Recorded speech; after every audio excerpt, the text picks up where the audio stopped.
Hello. Thought to have lived about 500 BC, Heraclitus is one of the most important and certainly the most intriguing of the pre-Socratic Greek philosophers. He is well known in antiquity for cryptic utterances such as "you can never step into the same river twice," which earned him a reputation for obscurity. Another of his celebrated epigrams is, "If you don't expect the unexpected, you won't find it out, since it's not to be found out and pathless."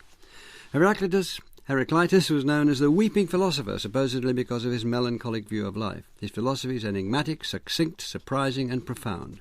With me to discuss Heraclitus are Angie Hobbs, Associate Professor of Philosophy and Senior Fellow in the Public Understanding of Philosophy at the University of Warwick, Peter Adamson, Professor of Ancient and Medieval Philosophy at King's College London, and James Warren, Senior Lecturer in Classics and a Fellow of Corpus Christi College, the University of Cambridge. Angie Hobbs, what do we actually know about Heraclitus? Well, he was born about 535 and lived to about 475 BC in Ephesus, so a Greek settlement on the coast of Asia Minor. And though it was a Greek settlement, it was by this time part of the Persian Empire, though not happy about that.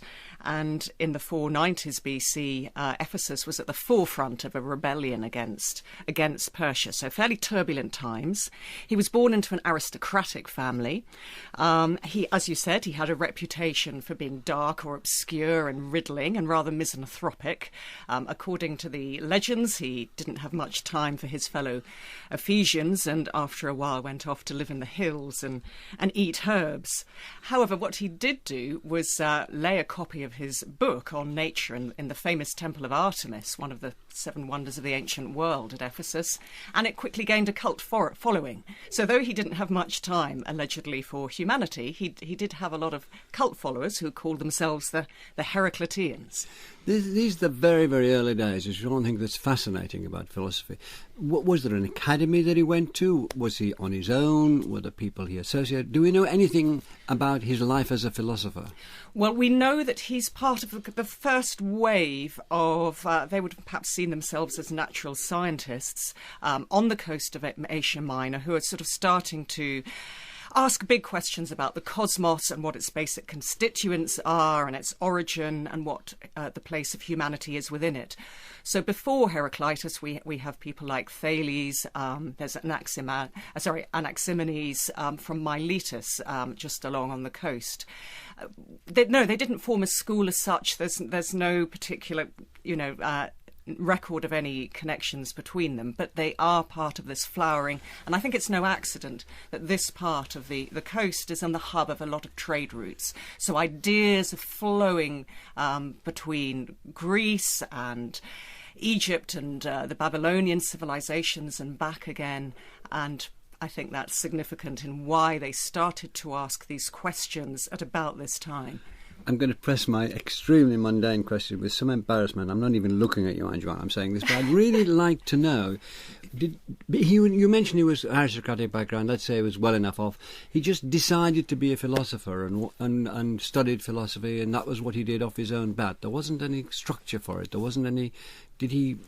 Was there a group of them? I'm quite interested to know what they did. Well, I mean, later in the programme, I'm sure Peter and James will be able to help me. I mean, no, as far as I'm aware, according to the anecdotes, he was pretty much on his own. He wasn't a very clubbable kind of a guy, though he probably did go to the marketplace occasionally in Ephesus and sort of read bits of his book out, and he would have to capture the attention of the passing shoppers, and that might be part of the reason for his very vivid style. No, he is unique. Peter Adamson, we're told that Heraclitus wrote a book called On Nature. We're then told that title was given way after his death, but that's still more or less referred to as that, these 100 or so aphorisms. Before we talk about that book, this was a time, as I read, of a surge of literacy.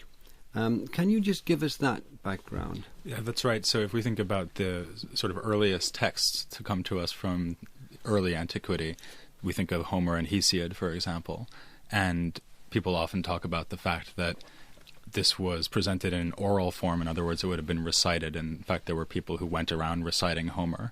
And in the few centuries during which philosophy is emerging in ancient Greece, and of course ancient Greece here means Greek civilization over the Mediterranean, not just Greece, because as Angie has just mentioned, actually Heraclitus is from Ionia, which is in modern-day Turkey, not Greece.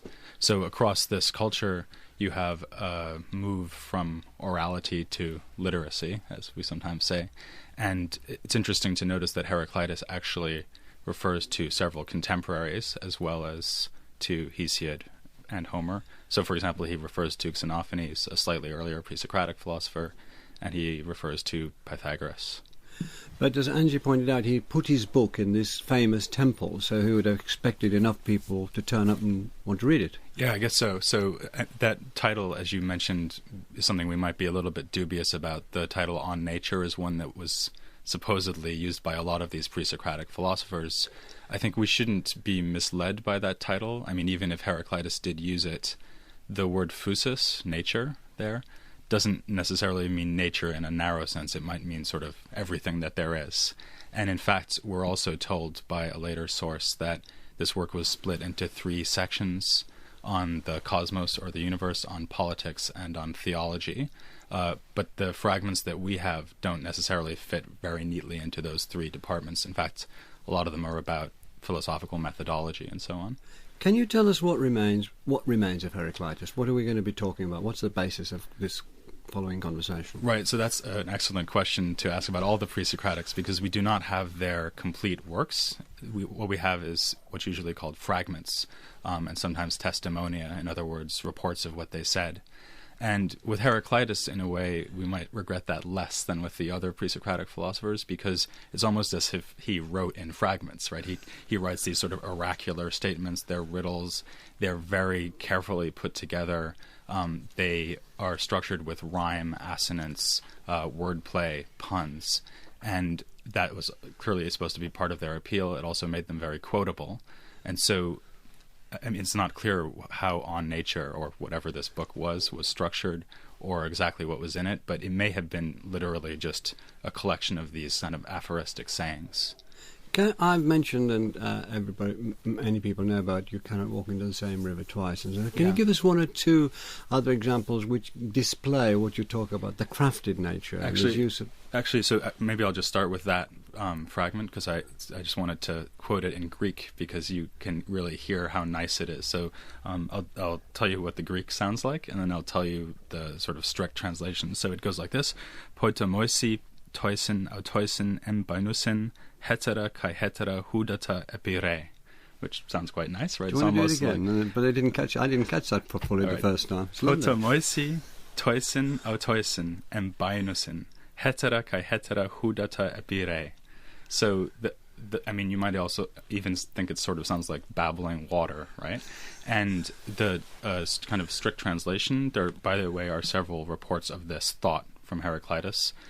This one would be translated: over the same rivers, stepping into them, different and different waters flow, or something like that. That's a very strict translation. So the thought is, right, famously, that you can't step into the same river twice, because if you step into a river, step out, step back in again, it's different water. Another example would be... but also, isn't it, you're supposed to be a different person. You too have changed. Yeah, right. And in fact, one of the effects of the wordplay is that this idea about whether things are the same could refer to the river or to the person, people sometimes say. I mean, all these things are very difficult to interpret, partially because he plays around with Greek word order. And in fact, there's a passage in Aristotle's Rhetoric where he, kind of with crushing banality, complains that an example of Heraclitus doing this is an example of bad Greek style, because you can't tell which word is supposed to there's this one word which you can't tell whether it's supposed to go with the clause before it or the clause after it. But of course, Heraclitus was doing that on purpose. And Aristotle was wrong in this case. A rare event, but yes. Can you give us the example of the bow and the arrow? And that's an example of his the way he talked about tensions in everything, in particles and in the whole of life. Yeah, there's actually 2 fragments about the bow, which is maybe telling, because it may be that we're supposed to read fragments in light of each other. So one of them says, and again, you have to go to the Greek for this, the word bios means life in Greek, and the word bios, with the stress on the second syllable, means bow, as in bow and arrow. And so what he says, it's a kind of pun and almost a joke. He says, the bow its name is life, its work is death. So you get this idea that we'll come across later that opposite things are coinciding in the same object. And there's another... And also with the bow and arrow, he says that the two things are happening. You're pushing it forward and you're pulling it back at the same time. You're pulling the string back and you're pushing the bow forward. Exactly. So that's the other fragment. Yeah. The other fragment is that the bow turns back on itself. He also mentions a Greek lyre, which has the same shape. So the idea is that it pulls in both directions at the same time. And in fact, if you think about it, it kind of consists in the fact that it's being pulled in two directions at the same time. James Warren, Heraclitus has been called a monist, and can you tell us what that means and what his interpretation of that was? So, to be a monist just means, in this context, that you think there's just one thing. And so there are different kinds of monisms. Some of these predecessors that Angie mentioned are thought of as being what are called material monists, which means that they think that everything that you see around you in the world is basically made out of one kind of matter. So Thales, for example, may have thought that everything was made out of water. Some people think Heraclitus is very similar because he might have thought that everything was basically constructed out of fire. It's certainly the case that he says things like, listening not to me but to my account is one of his fragments. He says it's wise to agree that all things are one.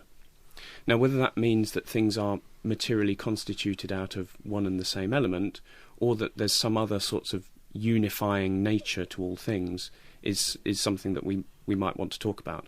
But he's certainly a monist of the sort that he sees an underlying unity to the diversity and change that he sees around us in the world. Why don't you talk about it? Okay.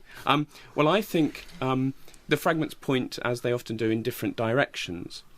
So one fragment says that the cosmos is an ever-living fire, kindled in measures and going out in measures. And this sounds like a good evidence for him saying, well, everything's basically made out of fire. It can be transformed into different things. So another fragment says fire turns first into sea, and then half of sea turns into earth, and half of earth, and then into storm or something. It's a very difficult word to translate. So he sees, I think, a series of cyclical transformations between the basic constituents in the world. Fire turns into water, water turns into earth, and so on. Is there any sense that he thinks of fire as the initial starter of the world, as the beginning of the world? The world began in fire. Is there a fragment that suggests that? That's less clear, in fact. There's some suggestion that he thinks that every so often the world might return to being completely consumed by fire, that it will just be fire. But he certainly thinks of fire as perhaps the most important of the elements, perhaps because it has this clear dynamism and it's to do with his notions of constant change. Is he talking in fire in terms of flames leaping up, or is he talking of fire in terms of the sun and heat as well? Well, I would think he would take the sun and heat to be examples of something more basic and more fundamental. So I think he would think the fire in your fireplace is just as much a bit of fire as the fire of the sun too. There seems to be a dispute about the ordering of these fragments, but people are fairly confident about the introduction. Yes. Can you tell us about that introduction? Well, we're confident about the introduction for two reasons. One, Aristotle tells us it was the first part of the work, and also it just seems like an introduction. It's the longest fragment, and I can tell you what it says if you like. I would be very pleased if you did. So this is the bit that Peter mentioned Aristotle failed to understand properly. It starts like this. It says, this account, and the Greek word there is logos, which is an important word for Heraclitus that we'll come back to, I think. This account being always the case, always men fail to understand it, both before they hear and when first they have heard. For although all things come to be according to this account, the men seem to be without experience of it even when they try out all the words and deeds of the kind I set out when I distinguish each thing according to its nature and say how it is. Other men don't pay attention to what they do when they're awake, just as they don't pay attention to what they do when they're asleep. So he's telling them they're not going to understand what he's going to write about. Whatever you're going to read, this is a real come-on introduction, isn't it? It's not. What follows you are not going to understand. Absolutely. Yes. So it's a sort of alienating introduction, you might think. It has a certain charm, though, doesn't it? Well, it's not unusual for these philosophers to be somewhat condescending to common opinion. That's relatively common. That they will tell you that most people have no idea what the world's really like. Angie Hobbs, could you take that up and then move to this one of his central ideas, which is the idea of flux? But would you like to take up what James has said about this introduction? Well, yes. I mean, I think he's also selecting an audience. We might think that if people write books for absolutely everybody, but I think he's writing in a style which he hopes is going to appeal to the kind of people that he feels will be best equipped to hear this.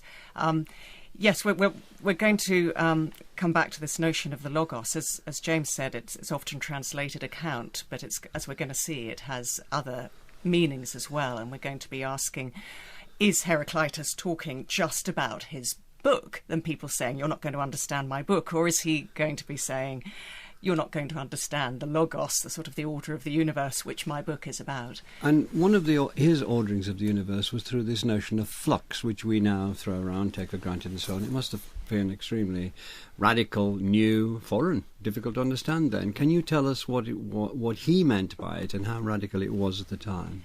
Yes, well, we've got the doctrine of everything flows, pantarei, and the notion that everything in the world flows like a river, and he compares the universe to a river. So what we have, the notion here is that either everything is changing all the time, or that everything is changing intermittently, or everything is at least subject to change. And there is, as you might imagine, dispute about exactly how to interpret it. What is absolutely clear is that it raises really intriguing questions about the notion of identity. Because on the one hand, you've got things like the river and fire, and an example he uses of a particular kind of barley drink, which you have to keep stirring so it doesn't separate. Barley, wheat and wine. Exactly. So, cheese and wine. Barley, exactly. Cheese and wine, right? Exactly. So these are things that have to keep moving in order to retain their identity. So on the one hand, we have identities being created through flux, because if the river wasn't flowing, it wouldn't be a river, it would be an immensely long lake. The fire has to fluctuate. And in that respect, fire is a wonderful sort of metaphor for his notion of flux. It's perfect. The barley drink, you have to keep stirring it. However, on the other hand, you get problems, because at what point does something, call it X, change to such a degree that it's no longer X anymore? So at what point does flux not just create identity, but actually start to destroy identity? And then you can go further, and one of Heraclitus's disciples, Cratylus, did go further and say, well, actually, take flux to an extreme degree, and you don't just destroy identity, you can't form identities in the first place. So according to Aristotle, this disciple Cratylus said, well, Heraclitus was wrong to say you can't step into the same river twice. You can't even step into it once. You can't even name a river. And Cratylus is one of my heroes. Apparently he gave up speaking, and would just Angie, raise... one of your heroes gave up speaking. I know, a great ruse with students. He just wouldn't answer questions. He would just raise a finger because he thought words had no meaning and you couldn't name anything because there was no fixed identity. So these are really profound questions, and flux goes to the heart of them. There was a philosopher around and about the same time, Peter Adamson, Parmenides, who was putting forward a theory which was almost the complete opposite. Can you briefly say that? I'd like to bring him into the discussion before we move on with Heraclitus. Yeah, that's right. This is a traditional contrast which goes back to Plato. So the thought is that Heraclitus thinks everything is changing, Parmenides thinks that change doesn't happen at all. So James was talking about monism earlier, and Parmenides is the ultimate monist. He thinks that there's being, and that being is unchanging, eternal, and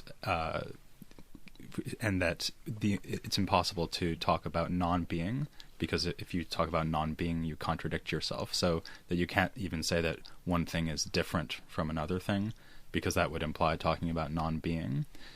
So Plato and other philosophers seem to think they need to steer a path between Heraclitus and Parmenides. To be honest, I think this is a little bit of a distortion, not of Parmenides, but of Heraclitus, because it reduces, I think, what is a more general idea in Heraclitus, namely the unity of opposites, to just this idea about flux. And if you only have the idea of flux, if you only have the idea of things having different properties at different times, then you'll be led into this kind of cradulous thought that Angie was just talking about. Does this link up with his Heraclitus ideas of relativism? Yes. So can you give us an example of what he meant by relativism? He actually gives us a whole range of cases where opposites or contraries are unified in the same thing. And flux is one example, right? So he says the same people go from being asleep to being awake. The same things go from being dead to alive, maybe because things die and fertilize other things. But he also talks about relativism. For example, that we value gold. Donkeys don't value gold, but they value trash, which we don't value because they like to eat it. Another famous example is that he says seawater is simultaneously the purest and most polluted of things because it's poisonous to us but healthy for fish. The idea seems to be that from two different points of view, the same object has two different features. But it doesn't have to be only in terms of change or flux or this relativism idea. There's also more kind of intrinsic unity of opposites. We already talked about the bow. Another good example is a fragment which just says the road up and down, one and the same. And ancient authors took that to be a reference to the cosmology that James was describing earlier, that the elements change into one another in a cycle. And although that might be right, I think it's also worth thinking about the possibility that he just meant, look, think about a road. The road up is the road down, right? And it's the fact that it's going up means that it's also going down if you go in the other direction. People would say that's obvious. Where's he getting to by saying that? What he's getting to is the idea that in general there's a principle that explains the existence and in fact the perseverance of everything, namely that things survive by being in tension in some way. And so he picks convenient examples like the barley drink, right? So the barley drink, what he says is the barley drink stands still when it moves. That's what the fragment is. The point, and it's sort of like a salad vinaigrette, for example. So if you don't keep stirring it, it will separate and it will lose its identity. Right, so the idea that identity is compromised by change, which is the inference that Cratylus draws, and also the accusation that Plato throws against Heraclitus in a dialogue called the Theaetetus, I think Heraclitus would say back to that, no, identity is secured through the unity of opposites. So think of the bow, think of the barley drink. Can you take up this notion of the unity of opposites, James Warren, and develop it, please? Well, we've got two kinds of opposition, I think. You've got some of the examples that Peter was just giving you were suggesting there's some things display opposite properties at one and the same time. So at one and the same time, seawater is both unhealthy for humans to drink, but wonderfully healthy for sea fish to live in. At other times, you have oppositions like that of the river or other fragments where things display opposed properties at different times. And these are both supposed, I think, to give us the notion that that these kinds of differences in perspective are part and parcel of the nature of the world, that we shouldn't be alarmed by the thought that one and the same thing can display these opposite characteristics. In fact, coming, as he says in the first fragment, describing the nature of each thing and saying how it is, just involves us recognising the very fact that items around us in the world might display these oppositions, and that's just how they are. We'd be wrong, for example, to neglect the fact that seawater is wonderfully excellent for sea fish to swim in. Now, that doesn't mean we can go and live in the sea, because we're not sea fish, we're humans. But we should recognise that our human perspective is just one perspective on the world, and that world will display opposite properties according to different other perspectives that other animals might have. So there's a wholeness about the way he looks at the world, isn't there? Yes, absolutely. It's a wholeness that he's drawing our attention to, but simultaneously drawing our attention to the fact that we adopt a certain particular perspective on that world, given our human nature and so on, that's just one of the perspectives available. So he contrasts that perspective with the perspective of different kinds of animals. So we've had the donkeys, and there are pigs, and there are fish in his fragments, but also perhaps a divine perspective according to which all of these oppositions are somehow resolved, and in God's perspective these oppositions come together in the greater unity. Angie Hobbs, the word logos came up earlier, and it seems to be very important, if not critically important, to an understanding of Heraclitus. Can you tell us what he meant by it? From what I've read, there are several interpretations. So if you go through the several briskly and then tell us the one that you rest on. Okay, so we know it's foundational to his philosophy because his opening fragment is of the logos, which is thus always uncomprehending of humans, both before they've heard it and after they've heard it. It can mean a rational ordering and unifying principle of the cosmos. It can mean human reason and the products of human reason, such as books, words, accounts, and so on. I think he means both. I think he is saying there is a rational regulating order or ratio to the universe which regulates the change, which regulates the tension between opposites, which creates, or indeed is, the unity out of these opposing surface tensions. Organising principle, ordering principle. Exactly. Humans, as James has been saying, don't have a full grasp of this unifying order. God does. We have the quote, for God all things are good and beautiful and just. Humans see some things as just and others as unjust. We see the surface flux and tension and oppositions, but there is an underlying unity formed by the logos. However, because we're not completely disconnected from it, because we do contain within us human reason and the products of human reason in books and words and language and so on. So through perfecting our powers of reason, we can get a bit closer to the cosmic logos. We are, in a sense, a microcosm of the macrocosm, and this is an idea we're going to see the Stoics and indeed early Christian writers taking up. So there is a connection between what humans say and write, logos in that sense, and the cosmic order. Peter Adamson, Angie's mentioned religion. What kind of religious beliefs, if any, did Heraclitus hold? Well, he certainly has some religious beliefs, if by that we mean believing in God. There are several fragments about God, as Angie's just mentioned. What sort of God did he believe in? Well, I think he's in some ways reacting negatively to traditional Greek ideas about the gods, such as you would find in Homer and Hesiod. And here he's picking up something we already find in an earlier philosopher named Xenophanes, who had complained that in Homer, for example, we find the gods committing adultery and getting into fights. And Xenophanes said that that can't be right, because if there were more than one gods, they'd share the same nature, and in fact they'd just be one.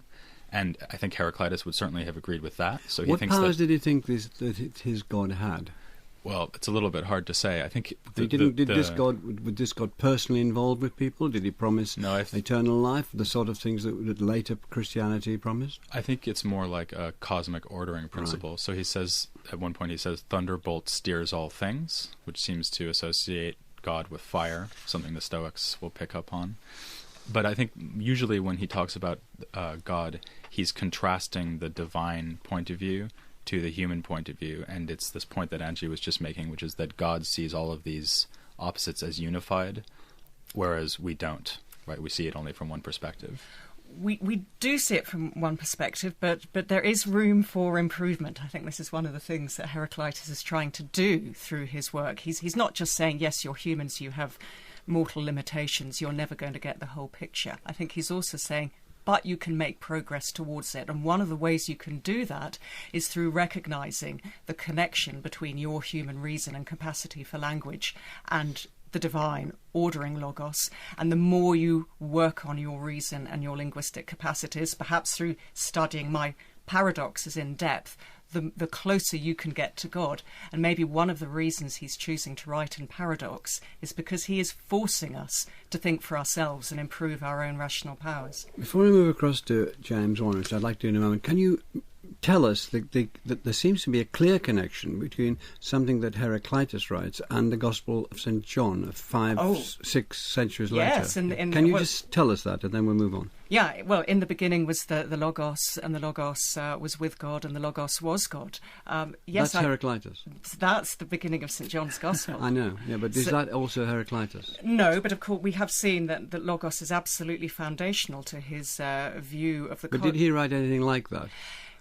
He didn't, but via the Stoic philosophers, this notion that the Logos is this ordering, regulating, unifying principle, and that humans have a sort of spark of it within themselves, a sort of a scintilla of the divine rational fire, if you like.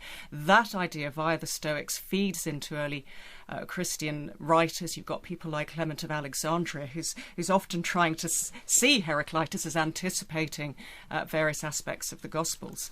Now, there's one very beautiful aphorism of Heraclitus which intrigues me, and it puts me in mind of St. Mark's Gospel, though I haven't read about it. It's eternity is a child at play playing draughts, the kingdom is a child's.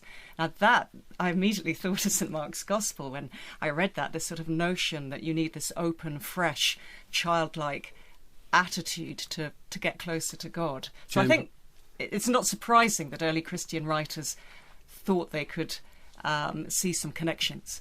James Warren. Well, I think we need to be a little careful here that not to interpret too heavily Heraclitus in the light of the later sort of Stoic perspective on these things. He certainly does have a view that there's a kind of wisdom that we humans can attain. But I think it'd be rash perhaps to think this is a way of our approximating to a kind of divine perspective on the world.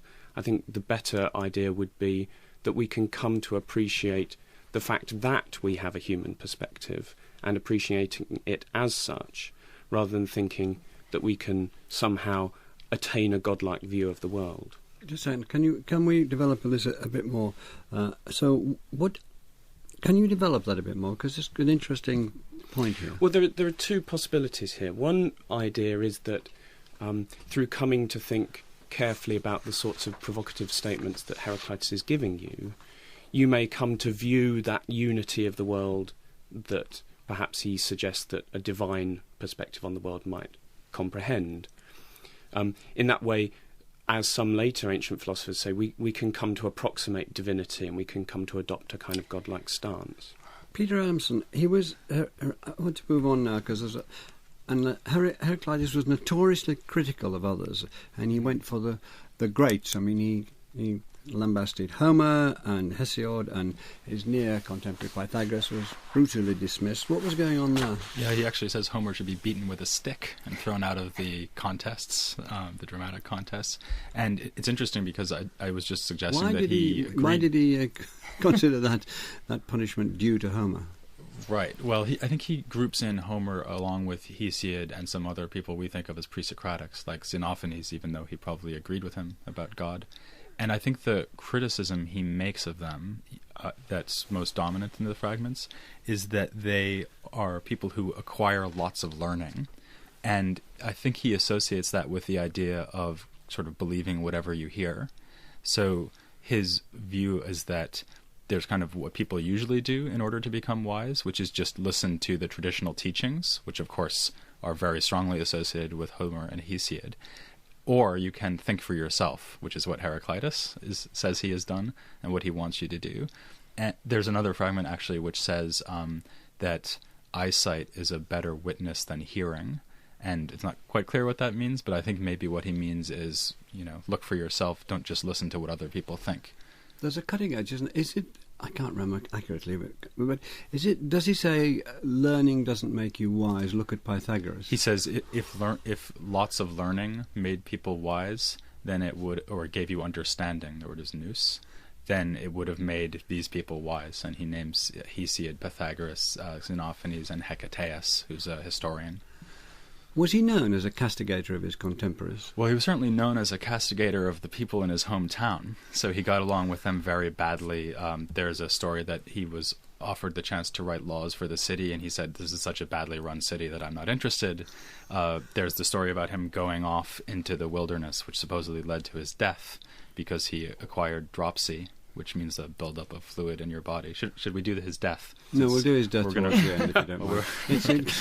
It gives me an answer. I don't want to kill him off too soon. Angie, you want to come in? Angie Hobbs. Oh, you didn't? Oh, I thought you did. Oh, no, I was going to pick out something James said earlier, but it would fit here. I think we need to be clear. I don't think anybody's suggesting, and I'm certainly not suggesting, that Heraclitus ever thinks that we can become God. He's always very clear that we are mortals and have this mortal perspective. But I do think he thinks that we can make improvements, and there are better and worse ways of having a mortal perspective. And so to sort of put James and Peter's points together, I think he thinks that by rejecting this sort of learning by rote, which he is not in favour of, and exploring yourself. I looked into myself, he says, and trying to examine your own soul, your own little fragment of the Logos. I think he does believe that though we can never imitate God or get that close, we can make improvements. Otherwise, why is he bothering to critique all the authorities who've gone before? Peter, briefly, I want to move on now. I'm going to move on from God. Just before we move away from God and religion, I just wanted to point out that there's strong evidence that Heraclitus did believe that souls survive death and that they'll be punished for what they've done. So joy there. Maybe by God. So it does make a big difference to you, whether you're good or bad. James Rowan, this is a big bundle of a question, and I don't apologise. It's worth that. Thank you. He influenced Plato yes. and Aristotle and the Stoics. This is the beginning, the firm stem of Western philosophy, to which somebody said, we're all footnotes, or you lot have been all footnotes ever since. So this is a powerful influence on powerful people. Can you just give us some central notion as to why what he said was so influential on these people? Well, the influence... Let's take Plato and the Stoics, perhaps. I think Aristotle had less time for Heraclitus than these other two. For Plato, what struck Plato about the Heraclitean insight was this idea that certainly the sorts of things you encounter in your everyday life, the sort of perceptible world, is subject to displaying these opposing properties at different times, maybe at the same time. And this worried Plato because he wanted things that you can know to be stable and not displaying this kind of intrinsic opposition. So in some moods, Plato thinks that will rule out lots of the sorts of things you might come across in everyday life as proper objects of knowledge. If you combine that with the thought that there might really be proper objects of knowledge that don't change and so on, then you're beginning to move towards a sort of Platonic notion of the forms, to contrast with this world of perception. For the Stoics, I think they took from Heraclitus, and we know Cleanthes the Stoic wrote works on Heraclitus, so they were very interested in him. They took two principal ideas, I think. First of all, this idea of, I think Angie mentioned it before, a rational principle governing the world, an active, rational, causal principle. And secondly, this notion of fire as the a kind of foundational element. And the Stoics more or less identified these two in various moods and saw a rational principle built into the very foundations of the world, guiding it along everything it does, and eventually, after so many years, returning it all to a great conflagration.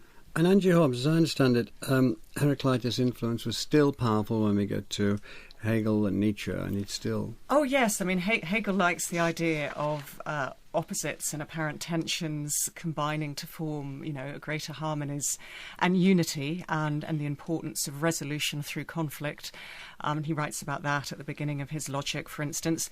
Nietzsche's profoundly influenced. In Ecce Homo, Nietzsche says that in some ways the doctrine of Zarathustra, in Thus Spake Zarathustra, about the importance of becoming and so on, is anticipated by Heraclitus. And I think in Ecce Homo, Nietzsche also says that he feels a deep proximity to Heraclitus and that he feels warmer. I think he says he feels warmer when he's in proximate to Heraclitus than to any other philosopher. And then for Heidegger again, Heidegger loves the pre-Socratics, as we call them, not as Heidegger will call them, as we'll see in a minute, particularly because for Heidegger, things go wrong in Western philosophy with Plato and Platonic metaphysics. So he wants to go back to a time, particularly the time of Heraclitus, when philosophy is, in Heidegger's view, uncontaminated by Platonic metaphysics. And he believes that Heidegger writes about the experience of being as becoming, and the experience of being as something in history, which is then messed up by Plato. So I think Heidegger would like us to get rid of the whole label pre-Socratic. Socrates is the problem, and Plato is the problem. Can we talk about the man finally, Peter, and the death of Heraclitus? What sort of real evidence do we have for it before you tell us the story? Oh, probably no real evidence, but the story is really good. We'll end with a little tale. The tale is probably fabricated out of his thoughts and fragments. So he's said that the soul is fiery, right? So my favorite fragment is that the reason people act the way they do when they're drunk is that their souls are wet. So the story is that he acquired dropsy because he was out in the mountains eating herbs. He came into the town and said to the doctors in the town in a riddle, "Can you make a drought out of a rainstorm?" And they didn't know what he was talking about, so there's a joke about him being obscure. So he buried himself in the dung in a cow stall in order to evaporate off the water through the heat, and this didn't work, and so he died there in the cow stall. So there's obviously a kind of jokey story, making fun of his philosophical teachings and weaving that into an anecdote about his death. But it's a good anecdote. So. Well, it is. Thank you very much. Thank you, Angie Hobbs, James Warren and Peter Adamson.